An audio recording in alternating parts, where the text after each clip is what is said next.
Hello, viewers. A very happy 2022 and a blessed too.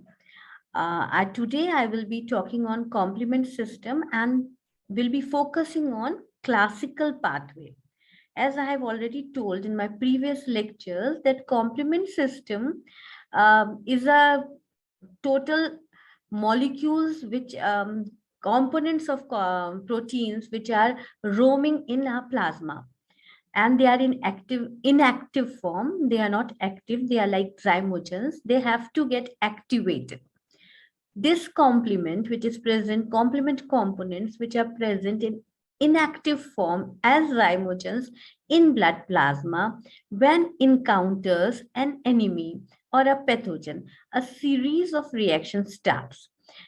That is also called cascade of reactions. Cascade is like fall of water fall in large amount, step by step fall.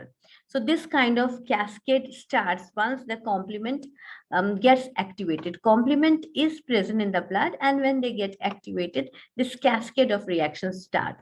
Every component of complement, when gets one component get activated, it the preceding component activates the succeeding component.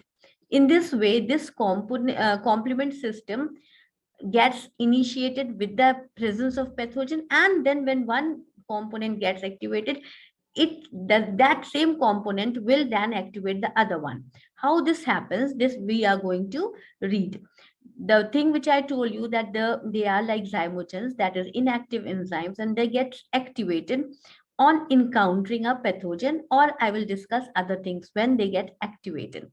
So it results in the cleaving of zymogens, and when these zymogens get cleaved, they cleaved into two dissimilar fragments. One is the smaller fragment, and other is a larger fragment. Usually, the larger fragment takes part in the reaction, that is step-by-step series of reactions, while the smaller fragments get diffused, or they contribute in defense mechanism, like I have mentioned in this slide: lysis of cell and bacteria, opsonization, immune clearance, amplifying inflammatory process. All these things I have discussed in my previous lectures, and I am always putting these links of these lectures in my description boxes. So whosoever is interested, please go through my previous lectures too, then the things will be more clear. Immunology is a very interesting topic but a bit complicated, so I am trying to take up very small portions and develop an understanding. I am also giving study material of the same. Like, I can explain it on the board, but when it's you need some study material when I am not there. So if you can keep the material itself and go through all the lectures, the proper and very simplified understanding, I hope, will develop with each one who's reading this or trying to understand it. So coming back to complement system, I said that complement is a group of complement system is the group of proteins, and they are present in the blood plasma, and these proteins are synthesized in liver. I have a full lecture on which in which I have introduced only the complement system. In this, what happens in the early phases of infection, complement cascade gets activated. Where it gets activated? On encountering with the pathogen through one or more of the pathways. Complement system works in by three pathways. Three cascades are there. One or more can be activated at a time. So there are three pathways. Not to confuse students, I am taking one pathway which is classical pathway and which was discovered first. There are other two. Each one we will deal separately, and then we will also see how these three are interrelated. So just to develop a proper understanding, let's talk about classical pathway. Classical pathway, when it gets initiated. Complement system, as I have said, is a group components of proteins which take part in protecting our body. They are one of the defense mechanism. They support the immune system. Immune system runs by two mechanisms that I have already discussed. I will be putting it in the links will be there in the description box. And the immune system is run by two mechanisms: innate immunity and adaptive immunity. Complement system plays complements helps both adaptive and innate. Now coming back to classical pathway, when it gets initiated on encountering IgM, that is antigen M or antigen G, when they form an antibody complex. That means when they have a specific antigen antibody complex of IgM and IgG, that too on the Fc portion, that means the tail portion of antigen, this complements get activated. Complement C1 gets activated.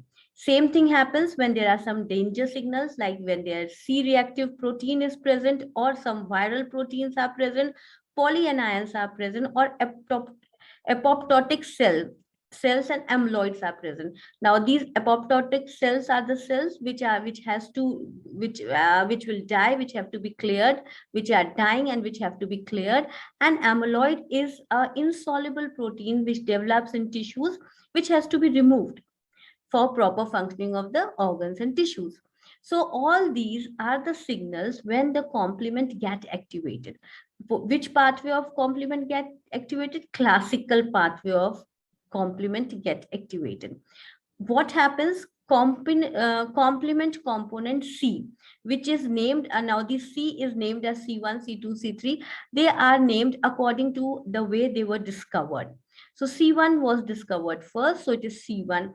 C1 is a component when it encounters these all above that I have mentioned, IgM and or Ig, G antigen antibody complexes, or any of these all 4-5 things that I have mentioned. Any of these things are present, and if complement is there, then complement component C1 gets activated. Once C1 gets activated, it breaks up into 3 fragments: C1q, RNS. Just remember Q, RNS, they follow each other, so it gets C1 gets activated and breaks into 3 components.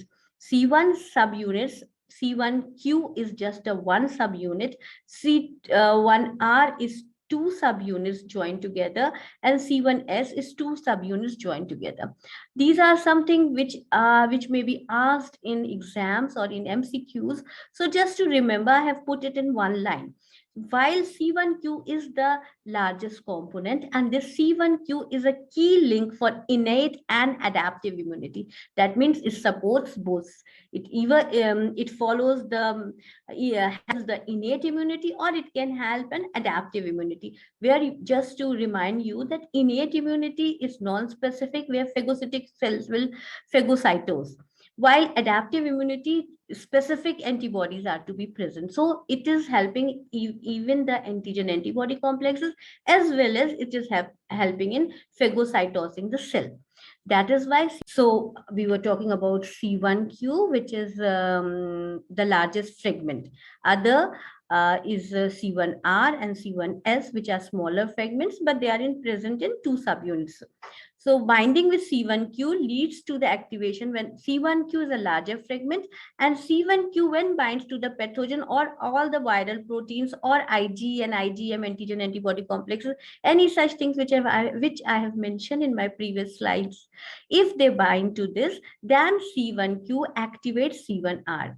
C1r 2 subunits are there, so auto activation, and then C1r activates C1 2 subunits, one is cleaved and other, then these auto activation takes place, and this C1r activates the C1s. So this process, I told you that preceding will activate the succeeding one. So this goes on, and C1r then, when it cleaves C1s, and when C1s gets activated, it activates serine protease, which in turn cleaves serum C4. Now from C1 we are directly jumping to C4, because C2, C3 were discovered first, but later on we came to know that after C1 there is a role of C4. That is why just after C1 go to C4. C1 to C4.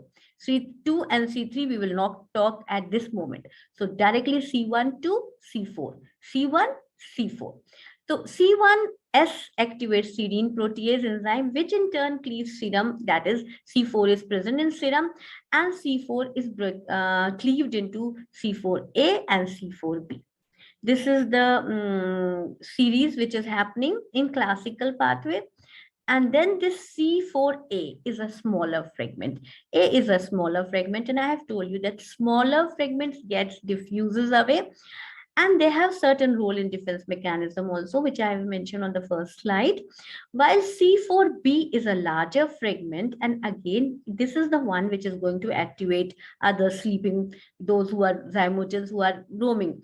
They are roaming in the plasma, but they have to get activated through certain um, preceding molecules. When they get activated, they activate this. C4b attaches to proteins on the surface of pathogen and then binds to serum 2. That means C4b awakes C2. C2 is sleeping and inactive. Who is going to make it active? C4b. B is a larger fragment. A is a smaller fragment. C1 was cleaved into C1 Q, R, and S, C1Q, C1R, and C1S, where C1Q is a larger fragment. It has a larger role. C1Q can go to help adaptive immunity. C1Q can help innate immunity too. Though in both the mechanisms, that is why one of the function of complement is it enhances the immunity. So this is the role of C1Q. C1Q then finally C1Q activates C1R, then C1R activates C1S, and C1S then activates C4, directly C4. C4 is cleaved into C4A and C4B. C4B then goes and cleaves C2. And this C2, when is cleaved, it generates into C2A and C2B. Again, A is smaller, it diffuses, B remains. Previously, it was thought that A is joining C4B, but C4A diffuses, so C4A diffuses and C2A also diffuses. C2A is diffusing, C4A is diffusing. Just we have to understand it. We go slowly, otherwise you may get confused. So smaller fragments are A and larger fragments are B. So C4B and C2B together form C3 convertase. That means this is very important question. It's usually asked. C3 convertase is what? C3 convertase is C4B and C2B. 4-2. Yeah. Just remember 4-2. So C4 and both the B portions, B fragments are larger. In some old books, you may find A, but A is not taking part. It's just B. So C4B and C2B together forms C3 convertase. And this C3 convertase is classical C3 convertase. This is the classical C3 convertase. And C3 convertase is important in all the three pathways which we are going to read. We are at this time we are reading classical pathway. In next classes we will read other pathways by which complement system can work. In this pathway, C3 convertase is formed by C4B and C2B. This is very important question. It's usually asked. While A part gets diffuses in the plasma. C3 convertase cleave C3. C3 convertase is going to convert C3. It's going to act as a activator for C3. C3 convertase is going to convert C3 into C3A and C3B. That is why it is C3 convertase. C3 convertase is converting C3 into C3 was sleeping. But when C3 convertase was present, it activates its substrate and cleave it into C3A and C3B. C3 is a central and most abundant component of complement system. Whatever pathway it is taking, C3 is the central and most abundant component. This is asked in lot of entrance exams also, which is the most abundant component of complement system. So it is C3 because C3 is formed in whatever pathway complement is taking place, complement system is working, whatever pathway it is following, C3 will be formed. When C3 convertase is there, C3 gets converted into C3A and C3B molecule. C3A again will diffuse away, while C3B will bind to the molecules which were of C3 convertase, that is C4B and C2B. C3B also joins and form another enzyme, that is C5 convertase. It forms classical C5 convertase. Now, what this C5 convertase is going to do?